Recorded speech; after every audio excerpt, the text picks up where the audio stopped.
Good morning guys, Teacher A here and welcome to Guro Pinay sa Amerika. So for today, ang lesson natin ay graphing systems of linear equations. So katulad lang din siya ng lesson natin kahapon na graphing linear equations. Meron lang nadagdag, yung word na systems. So kapag sinabing systems of linear equations, that means ang given natin ay two or more linear equations. So, ganun pa din yung mga steps. Ganun pa rin yung methods ng pag-graph. Pwede nating gamitin yung formula na y equals mx plus b para madali nating ma-graph yung system or yung given na linear equation. Or, pwede nating hanapin yung x and y intercept, connect the points, and then makukuha natin yung graph. Okay? So, mag-start tayo sa ating learning task number 1, which says, graph each pair of linear equations in two variables. So, let's have example number 1. So, ang given natin ay y equals 2x plus 1 and 3y equals 6x plus 3. So, i-graph lang natin siya isa-isa dito sa ating plane. So, let's start dun sa ating unang equation, which is y equals 2x plus 1. So, kung mapapansin nyo, yung given natin ay nasa form na y equals mx plus b. So, therefore, ito na lang yung gamitin natin para mag-graph natin yung system. So, kunin natin si b. So, kapag sinabing b, iyon yung constant sa given. Iyon yung y-intercept. From the word itself, y-intercept, makikita yon sa y-axis. So, yung b natin yung constant and that is 1. So, nasaan ba yung 1 sa y-axis? So, ito yung y-axis. Asan yung positive 1? Ayun siya. So, that is our first point. Remember na ang graph, pwedeng dalawang points lang i-connect and then makukuha mo na yung graph ng equation. So, therefore, hahanapin na lang natin yung second point by using our m. So, yung slope natin. So, based sa ating formula, si m yung kasama ni x. Kasama ni x dito ay 2. Since whole number siya, gawin natin siyang fraction. All whole numbers understood to be over 1. Bakit natin ginawang fraction? Kasi yung numerator, yung movement natin pataas, which is positive, or pababa, negative. And then yung denominator, kaya kailangan natin siya, ay yung movement natin sideways. Pag pakanan, that's positive. Pakaliwa, negative. So, from here, sa ating initial point, mag-move tayo ng 2 units, either pataas or pababa, and then 1 unit either pa left or pa right. Now, paano ba natin malalaman kung saan nga tayo pupunta? Ang m natin ay positive. So, therefore, ang trend ng graph ay increasing, which means pataas from left to right. So, ganito dapat ang itsura ng graph natin. Pag ganon. Okay? So, hanapin na natin ang second point. From the initial point, mag-move ng 2 units. Ito, yung M. 2 units pataas. 1, 2. And then 1 unit pakanan or pakaliwa. Ay, baliktad. Pakaliwa or pakanan. So, pakanan. Kasi dapat paganto yung ating graph. So, from here, 1 ang denominator. So, mag-move ng 1 unit pakanan. There. So, meron na tayong 2 points. Therefore, ayan ang ating graph. Connect lang natin. I-extend yung line. So, this is the graph of y equals 2x plus 1. Ganun lang kasimple. Next, di pa tayo tapos. Remember, systems yan. Ibig sabihin, 2 or more. Meron pa tayong isa. 3y equals 6x plus 3. So, since y equals mx plus b ang ginamit natin dito, ganun na rin ang gamitin natin dito. Okay? Sa pangalawa. Para maging y equals mx plus b siya, alisin natin si 3. Paano? Kasi si y lang ang kailangan ko. Ayoko, hindi natin kailangan si 3. I-divide natin lahat ng terms by 3 para ma-cancel out siya. Kasi 3 divided by 3 is 1 times y na lang ang matitira. Equals 6 divided by 3 ay 2. Then, kopyahin si x. Then, plus 3 divided by 3 ay 1. Okay? So, after that, nasa form na y equals mx plus b na siya. Kunin natin si b, ang ating first point. That is 1.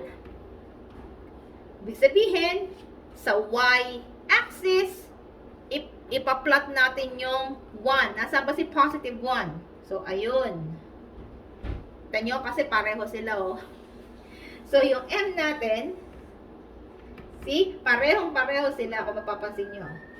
Pero isa-isahin ko pa din. Ang m natin ay 2. Yun yung movement natin, pataas or pababa. Whole number siya. Therefore, lagyan ng 1 sa ilalim. So, from the initial point, mag-move tayo ng 2 units, either pataas or pababa. So, pababa tayo. I-try natin. So, from here, move tayo pababa. 1, 2. And then, 1 unit pakanan or pakaliwa. Again, yung M natin ay positive, which means, ang graph natin, ang trend ay increasing from left to right, pataas. So, dito tayo nag-end. Again, from here, 1, 2. And then, 1 unit pakaliwa para maging pataas siya. 1. So, eto ang ating point. And then, connect. Extend the line. So, therefore, iyan ang graph ng ating, kopyahin yung original na equation, 3y equals 6x plus 3. So, that's it. Ganun lang siya kasimple. Okay? Next, number 2.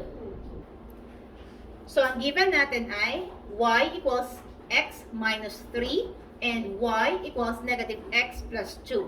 So, i-graph natin siya isa-isa. So, simulan natin sa una. Y equals x minus 3. Again, ang gagamitin ko ay pag-graph given yung slope-intercept form na y equals mx plus b. Kasi nakaayos na siya para hindi na tayo mahirapan. So, sa given, ano yung b natin? Yung initial point natin, y-intercept, negative 3. So, that means, sa y-axis, ang first point natin ay yung negative 3 sa axis. Saan yun? Ito. So, yan ang ating initial point, yung first point. Next, hanapin natin yung second point using the slope. Si m, or yung slope, yung kasama ni x. May nakikita ba tayong kasama ni x? Wala. So, that means 1 yun. Kasi hindi na siya sinusulat. Okay? Whole number na naman siya. So, therefore, lagyan natin ng over 1. Bakit? Kasi yung taas, movement pataas or pababa.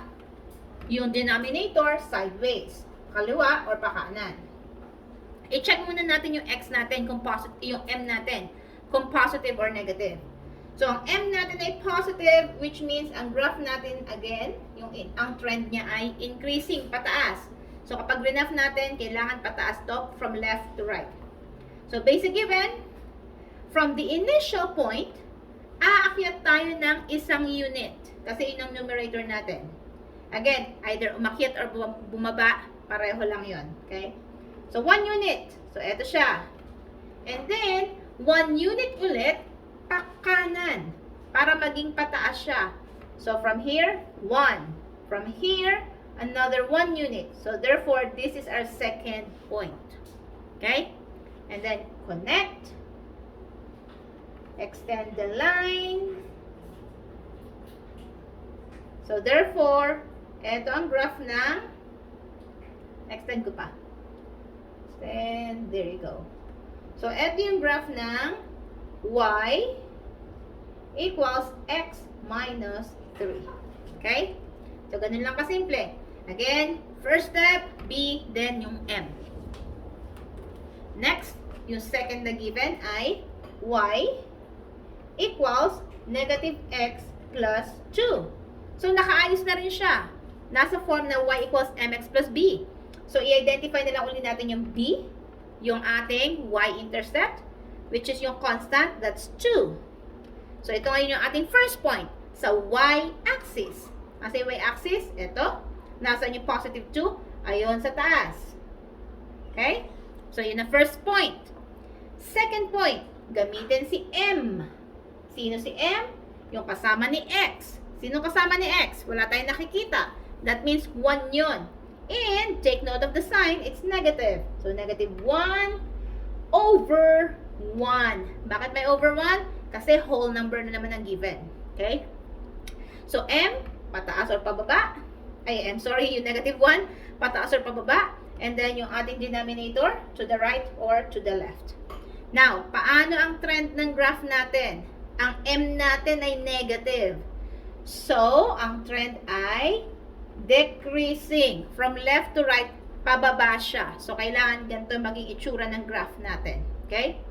So, from the initial point, bilang tayo ng isang unit, pataas. Either pataas, pababa. Pareho lang magiging sagot doon. So, bilang tayo pababa, 1. And then, 1 unit, sideways.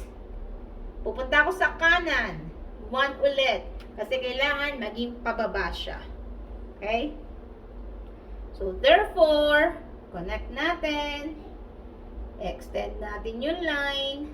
There you go.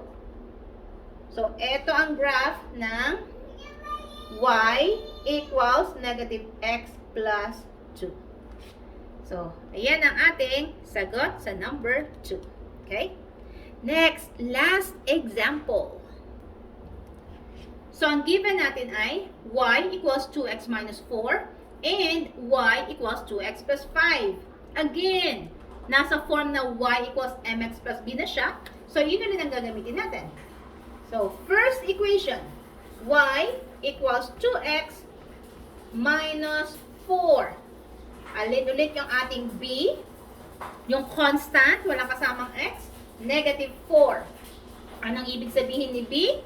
Ibig sabihin, yung point, yung negative 4, nasa y-axis. So, nasaan si negative 4 sa y? Ay, ito. So, therefore, ayan ang ating first point.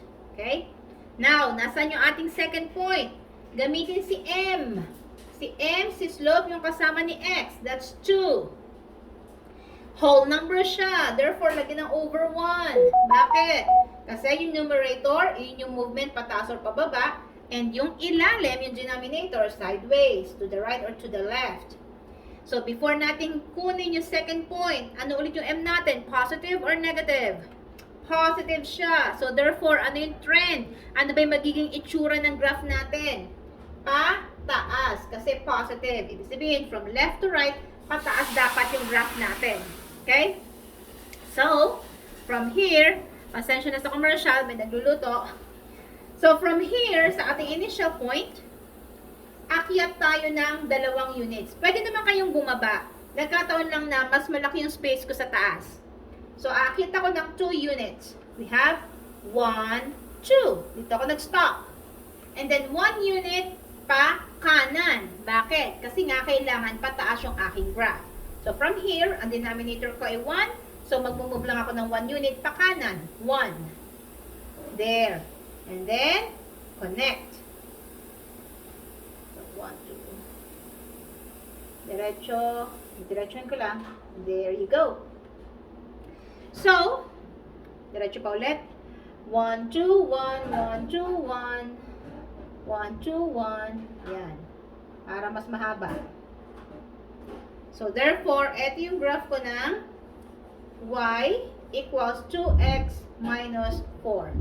So, yung ginawa ko kanina, para lang ma-extend ko siya at diretso yung linya, nagbilang ulit ako. So, from here, 1, 2, and then 1 sa kanan, tapos 1, 2, and then 1 sa kanan, 1, 2, and then 1 ulit sa kanan.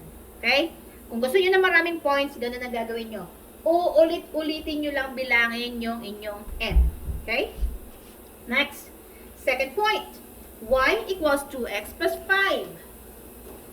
So, we have ayan. Nasa slope-intercept form na ulit siya, na y equals mx plus b. So, ulit, hanapin natin yung b, yung constant, yung y-intercept. That's 5. Anong ibig sabihin? Ipa-plot natin yung 5 sa y-axis. Nasaan yung positive 5 sa y? Ayun siya.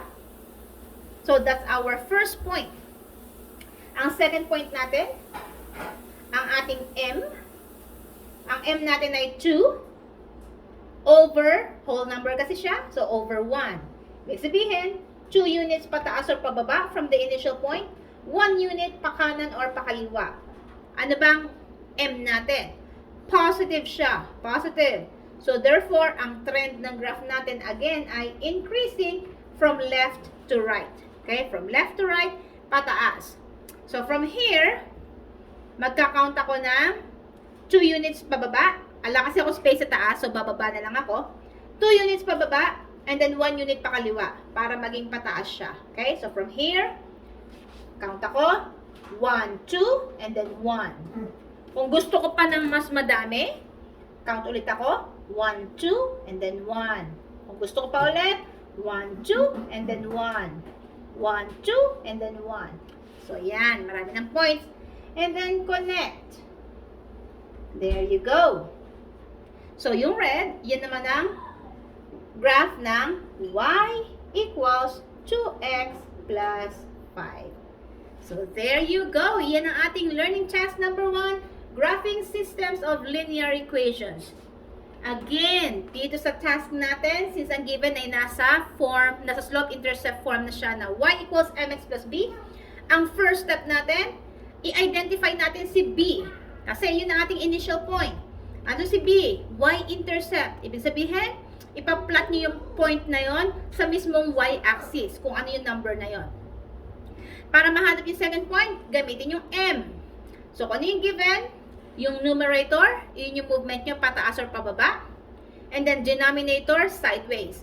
Kung whole number yung given, automatic lalagyan siya ng 1 para meron kayong denominator. So, from the initial point sa inyong b, magka-count lang kayo kung ilan yung nasa numerator, pataas or pababa. And then, sa denominator, sideways. Okay? Kapag ang m ay positive, ang trend ay increasing, pataas. Kapag ang m ay negative, ang trend ay pababa or decreasing. Okay?